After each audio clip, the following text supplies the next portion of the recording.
makan bajamba. Berasal dari akar budaya Minangkabau yang diperkirakan sudah ada sejak agama Islam masuk ke Minangkabau sekitar abad ke-7 Masehi dan secara turun-temurun masih dilaksanakan hingga saat ini. Makan bajamba merupakan sebuah kegiatan makan bersama yang diadakan dalam lingkup keluarga dekat, seringkali berkaitan dengan persaudaraan dan pertalian darah. Namun, tidak jarang dilakukan dalam lingkup yang lebih luas, seperti persaudaraan satu suku atau satu kaum. Kekeluargaan dan gotong royong sudah terasa pada tahap pertama dalam proses mempersiapkan makanan, karena persiapan memasak dilakukan secara bersama-sama. Kemudian, prosesi makan bersama dilakukan dengan beberapa aturan yang sudah ditetapkan oleh para leluhur atau sesepuh adat di Minangkabau. Makan bajamba atau bisa juga disebut dengan makan barapa adalah tradisi makan yang dilakukan oleh masyarakat Minangkabau dengan cara duduk bersama-sama di dalam suatu ruangan atau tempat yang telah ditentukan.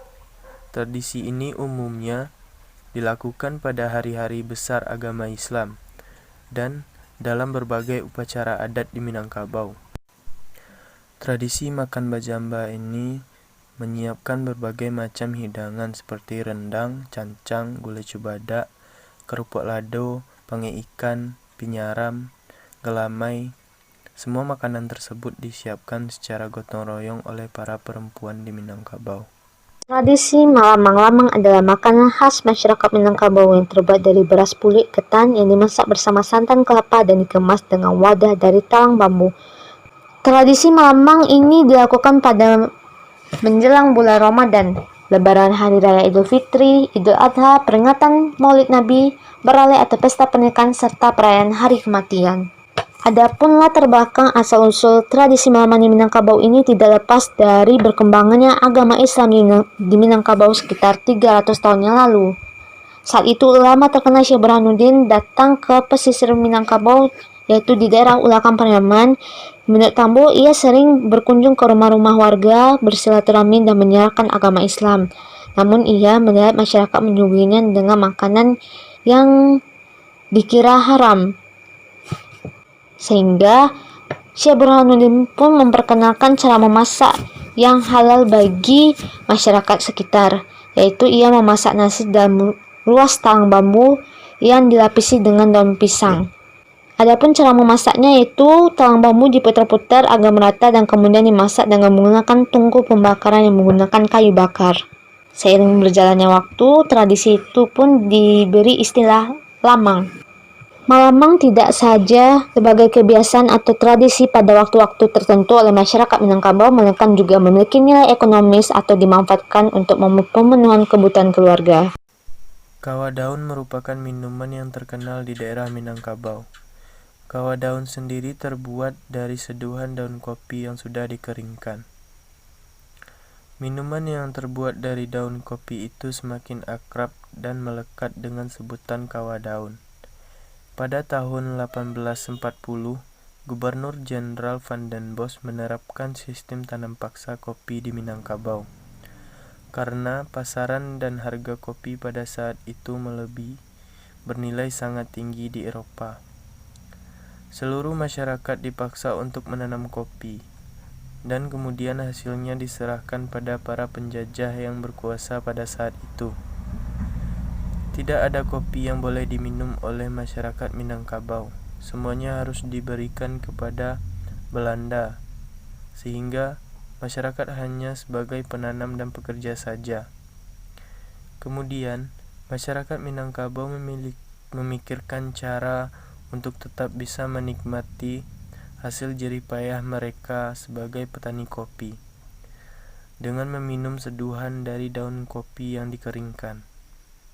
Awalnya, daun kopi tersebut dikeringkan dan disangrai di atas tungku yang sudah disiapkan, seperti di atas selayan.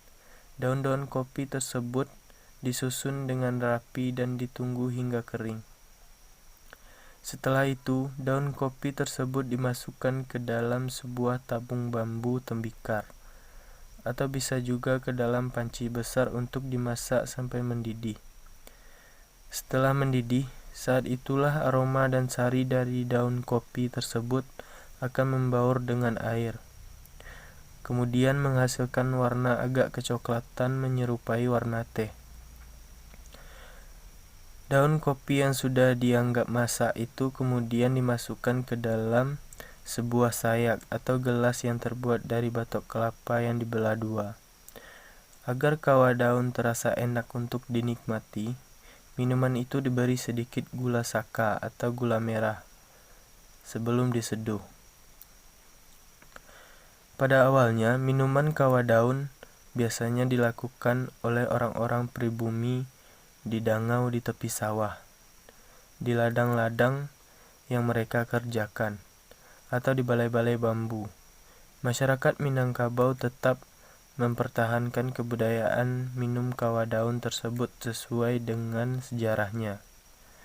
Kini, lapau kawah daun dibuat berbentuk dangau. Gelas yang digunakan tetap sayak atau tempurung kelapa. Kemudian dengan pendampingan makanan seperti gorengan. Biasanya lapau kawah daun tersebut ditata sesuai dengan gaya zaman dulu, dengan kayu-kayu atau bambu, kemudian menggunakan atap ijuk dan rumbio. Minuman kawah daun dapat juga dinikmati dengan cara mencampurkan bersama rempah-rempah lain seperti kayu manis dan jahe agar bisa menghangatkan badan pada saat cuaca dingin. Tradisi ini terus berlanjut hingga kini dan semakin berkembang ke arah yang lebih modern. Kawah daun itu pun sekarang ada yang dicampur dengan susu, telur, keju, sehingga kawah menjadi minuman yang tidak kalah bersaing dengan minuman-minuman modern lainnya.